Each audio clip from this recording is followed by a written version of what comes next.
አሁን በነገራችን ላይ በጣም ጠቃሚ ነገሮችን ከኢንተርኔቱ ከዩቲዩቡ የምታወርዱበት ጊዜ አስቡት። እንግዲህ ኢራን በዚህ ሁኔታ የዓለምን ኢንተርኔት ኬብል የምታቆራርጠው ከሆነ የዓለምን ኢንተርኔት አብዛኛውን ፓርቲ የሚሸፍነውን የምታቋርጥ ከሆነ ምን ያህል ነገር ሊከሰት እንደሚችል እስቲ በዚህ ቪዲዮ በደንብ ላብራራላችሁ። ኢራን የምትገኝበት ቦታ ኢራን አሁን ያለችበት ቦታ የዓለም አብዛኛውን ኦልሞስት ያው ሙሉ በሙሉ ማለት በሚቻል መልኩ ያለውን የኢንተርኔት ተደራሽነት የሚያስተላልፍ ኬብል አለ።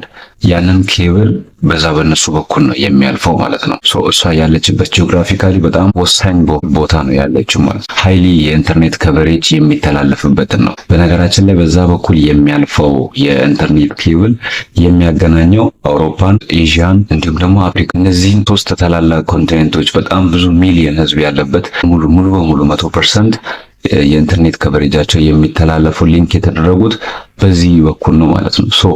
አሁን እያስፈራራች ያለችው እየሰማችሁ ያላችሁ ዜና ከዚህ ጋር የተያያዘ ነው። ይህንን ቦታ ልታቆራረጥ ትችላላችሁ እና ሪሰንትሊ ደግሞ በተደረገው ነገር የፓወር ስቴሽኗ ተመቶ የኢራን ማለት ነው ከተማዋ አሁን መብራት አጣ ነው ያለችው በዚህ ሰዓት። እነሱ ጋር ምንም አይነት ላይት የለም። አዘ ሴም ታይም ደግሞ ሌሎቹም ለእሷ ማጻፋ እየወሰደች ነው። በጣም ውዝግቡ እንደቀጠለ ነው እና ግን ኢንተርኔቱ አሁን እንዳለችው እንዳስፈራራችው የኢንተርኔት ኬብሎቹን የምትቆርጥ ከሆነና ኢንተርኔት ባይኖር ቢቆም ምን ይፈጠራል? ዓለም ላይ በዓለም አቀፍ ደረጃ በትንሽ ሰዓታት ውስጥ ምን ይፈጠራል? ሁላችንም ኢማጂን ማድረግ እንደምንችለው በትንሽ ደቂቃዎች ውስጥ ሙሉ በሙሉ የኦንላይን ነገሮች በሙሉ ያቆማሉ፣ መስራት ያቆማሉ ለጊዜያቶች ማለት ነው። አንድ ጊዜ ደግሞ ያ ኬብል በነገራችን ተቆረጠ ማለት ምክንያቱም ከታች ነው ባህር ውስጥ ነው ያለው። ያ ተቆረጠ ማለት ኢቨን መልሶ ከድኑ በኋላ ራሱ ከጦርነቱ በኋላ ራሱ ለመመለስ ነገሩን ወደ መስመር ለመመለስ በጣም ረጅም ጊዜ ነው። አንዳንድ አፕሊኬሽኖች ፌል ሊያደርጉላ ይችላሉ፣ ላግ ሊያደርጉ ይችላሉ። ዓለም ላይ ኢንተርኔት ከቨሬጅ ሚዲያዎች፣ ሶሻል እንትኖች ምናምን አይሰሩ። ባንኮች፣ ፋይናንሻል ሲስተሞች፣ ኢንተርናሽናል ክፍያ የሚያገኙ ሰዎች ለትንሽ ጊዜ ይቆይባቸዋል። በቃ እዛው አይከፈልም ማለት ነው። ላይክ ዩቲዩብ ላይ የተለያዩ ኦንላይን ወርኮች ላይ ገንዘብ የሚሰሩ ሰዎች ክፍያቸው ዲሌይ ሊሆን ይችላል ማለት ነው። ይሄ ነው ኤክስፔክት የሚደረገው በ24 ሰዓት ውስጥ።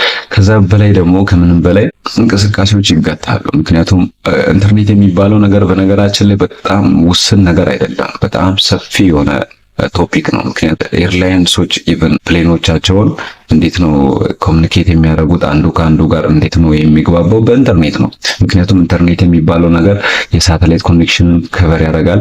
እንዲሁም የተለያዩ ዓለም አቀፋዊ የሆኑ ሀገራቶችን እንዳለ የሚያገናኝ ነገር ቢኖር ኢንተርኔት ነው።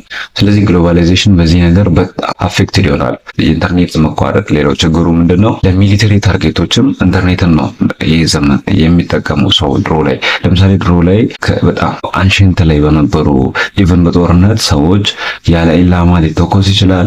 የሚመታው ታርጌት የሆነ ቦታ አይደለም። አሁን ግን በራዳሮች ምናምን በኢንተርኔት ሲስተሙ ታግዞ ነው ጦርነቶች ላይ ኢቨን ሰምታቸው ከሆነ በጦርነቶች ላይ የኤአይ ከቨሬጅ ራሱ አለ። አርቲፊሻል ኢንተለጀንስ አንዳንድ በአርቲፊሻል ኢንተለጀንስ የሚሰሩ ተቋማት ይህንን ጦርነት በጣም እያገዟቸው ነበር። ለሚሊተሪ ፐርፐዝ ራሱ ይጠቅማል።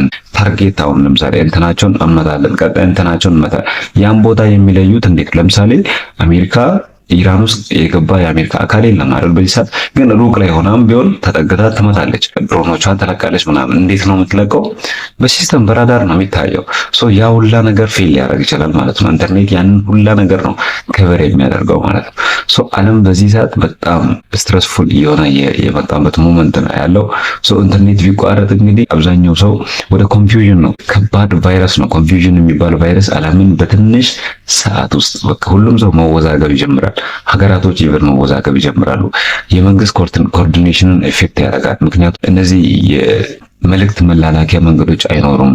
ወደ ትራዲሽናል ወደ ኦልዱ እንመለስ ከተባለ ደግሞ በጣም ፈተና ነው የሚሆነው። የኢንተርኔት መቋረጥ ችግሩ በጣም ዘርፈ ብዙ ነው። በጣም ዘርፈ የባንክ በዋናነት የኢንተርኔት መቆራረጥ የሚመታው ነገር ወይም ደግሞ ከገበያው ውጪ የሚያደርገው ከቁጥጥር ውጪ የሚሆኑ ነገሮች አሁን በዚህ ጦርነት ኢንተርኔት የሚቋረጥ ከሆነ አንደኛ የመንግስት ኮኦርዲኔት ለማድረግ ያስቸግረዋል። ሁሉንም ሀገሪቱን በሙሉ ለመቆጣጠር የየትኛውም ሀገር መንግስት ይቸገራል በዚህ ጊዜ ማለት ነው። ምክንያቱም በጣም በፍጥነት መልእክቶች በሚላላኩበት ጊዜ በጣም በዛ እንኳን የህዝቡን ፍላጎት ማርካት በማይቻልበት ሁኔታ ኢንተርኔት ተቋረጠ ማለት በጣም ከባድ ነው። ሌላኛው የኢንተርቴይንመንት ኢንዱስትሪ በጣም በቃ ይወርዳል ማለት ነው። ምክንያቱም ኢንተርቴይንመንት አሁን ናውዴይስ በክፍያ አማራጮች አብዛኛው ነገር በሚዲያ በኢንተርኔት አክሰሶች ነው የሚቀርቡት። ይሄ ሁሉ እንግዲህ በዚህ ሁሉ የተሰማሩ በጣም በርካታ በሚሊዮኖች የሚቆጠሩ ሰዎች አሉ። እነሱ ስራ ያጣሉ ማለት ነው። ሌላኛው ደግሞ ለባንክ ለፋይናንስ ስርዓቱ በጣም ትልቅ እንቅፋት ይሆናል።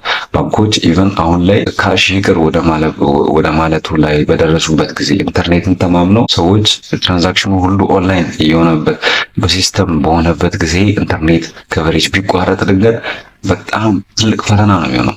ሶ ባንኮች ገንዘብ አይኖራቸውም። ሰው የቆጠበ ሰው ገንዘቤን ይላል። በጣም አስቸጋሪ ነው የሚሆነው። ኢማጂን ማድረግ አንችልም። እና እኔ ሆፕ ማድረገው ምንድነው እንደማይሆን ነው። ኢንተርኔትን ደፍራ ኢራን አጥፍቼ ልጥፋ ብላ ኢንተርኔትን ታጠፋለች የሚል እምነት የለኝም። ካጠፋችም ዓለም ደግሞ ሌላኛው ዓለም ዝም ብሎ ይቀመጣል ማለት አይደለም። ምክንያቱም ኤቭሪቲንግ ኢኮኖሚ ነው የሚመጣው። ስለዚህ ይሄ ነገር እንዲያው ወደ ሶስተኛው የዓለም ጦርነት እንዳያመራ እንጂ ፈጣሪ ይጠብቀን። እኛ ምንም አንሆንም። ግን ቢቋረጥ እንደዚህ አይነት ነገሮች ናቸው የሚሆኑት አፕን የሚያደርጉት ማለት ነው። እና መጥፎ ነው። እንግዲህ በየእምነታችን መጸለይ ነው እንደዛ እንዳይሆን። እዚህ ቻናል ላይ ጠቃሚ ነገሮችን፣ ወቅታዊ ነገሮችን፣ ፖዚቲቭ ኢንሳይቶችን ብቻ ሼር የምናደርግበት ቻናላችን ነው። ሰብስክራይብ በማድረግ ቤተሰብ ሁኑ።